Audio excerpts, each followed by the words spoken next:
Tanggapan atas pernyataan Kamarudin Simanjuntak, kuasa hukum Brigadir J maksud kami yang menyebut identitas perempuan menangis di rumah dinasnya di Jalan Bangka Duren 3, Jakarta Selatan.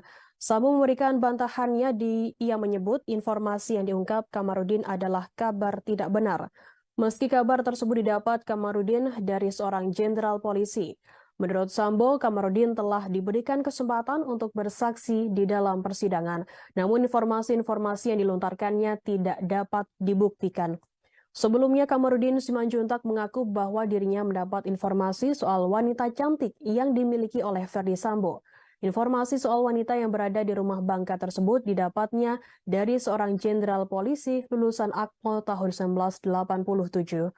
Menurut Kamarudin Simanjuntak, informasi dari jenderal lulusan Akpol tersebut diungkapkan ke dirinya pada 2 minggu yang lalu. Sang jenderal secara spesifik, kata Kamarudin, menyebutkan bahwa satu dari wanita cantik simpanan Ferdi Sambo adalah perwira polisi atau berseragam coklat dan disebutnya wanita bergilir. Hal lain yang mengagetkan adalah kata Kamarudin wanita cantik simpanan Ferdi Sambo ini sebelumnya adalah simpanan atau milik Jenderal TM yang kini tersandung kasus narkoba. Sebagai informasi, Ferdi Sambo sendiri adalah lulusan Akpol tahun 1994. Selain Kamarudin, Barada Richard Eliezer atau Baradae pun juga menyebutkan ada seorang wanita yang keluar dari rumah dinas di Jalan Bangka.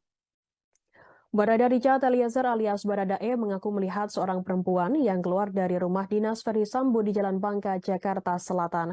Hal itu diungkapkan oleh terdakwa kasus pembunuhan Brigadir Nofriansyah Yosua Huta Barat alias Brigadir J dalam persidangan di Pengadilan Negeri Jakarta Selatan pada Rabu 30 November.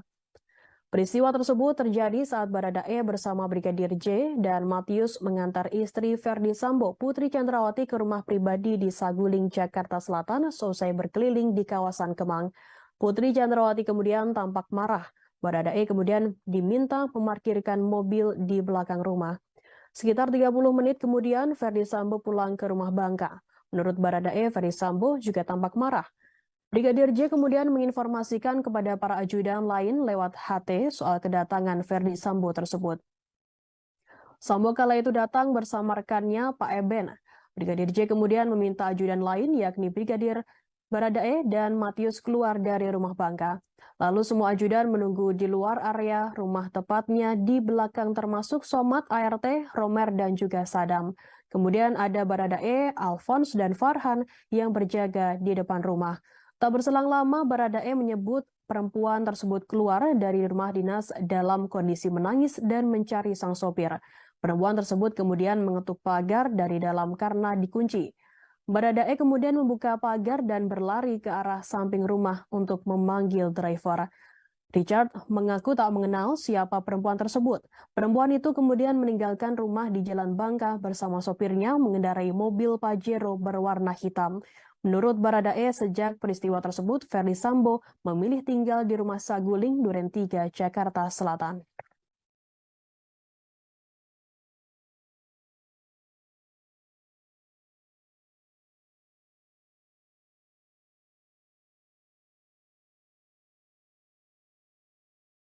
Tadi sama-sama kita mendengar bahwa Richard Eliezer atau RE justru yang paling konsisten, yang paling banyak menjelaskan tentang salah satu poin dari skenario yaitu tembak-menembak.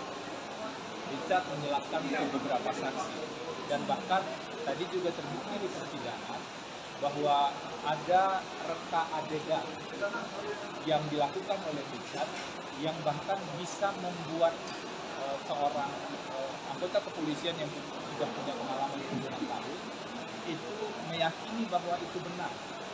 Artinya apa? Kalau kita simak baik-baik untuk persidangan, keterangan yang tidak benar, keterangan bohong, dan reka adegan yang tidak benar yang dilakukan oleh Richard terkait dengan tembak-menembak itu disampaikan sangat lancar dan juga meyakinkan anggota Polri yang bertanya atau melakukan pemeriksaan.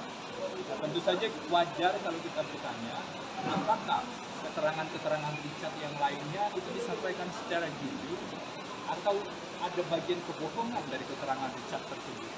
Itulah yang akan diuji nanti minggu depan karena di sidang minggu depanlah Richard diperiksa sebagai saksi untuk perkara FS dan PC, Pak Ferdi Sambo dan Bu Putri. Bagaimana cara mengujinya? Cara mengujinya adalah yang pertama, konsistensi keterangannya harus dilihat. Yang kedua, keterangan yang disampaikan itu harus diuji dengan bukti lain dan juga saksi-saksi yang lain. Kalau keterangan tersebut hanya keterangan tunggal yang berdiri sendiri, itu tidak bernilai secara hukum kalau tidak terkait dengan keterangan saksi yang lain. Karena itulah kami sangat concern jangan sampai ada kebohongan yang disampaikan di persidangan, sekalipun itu adalah seorang justice kolaborator,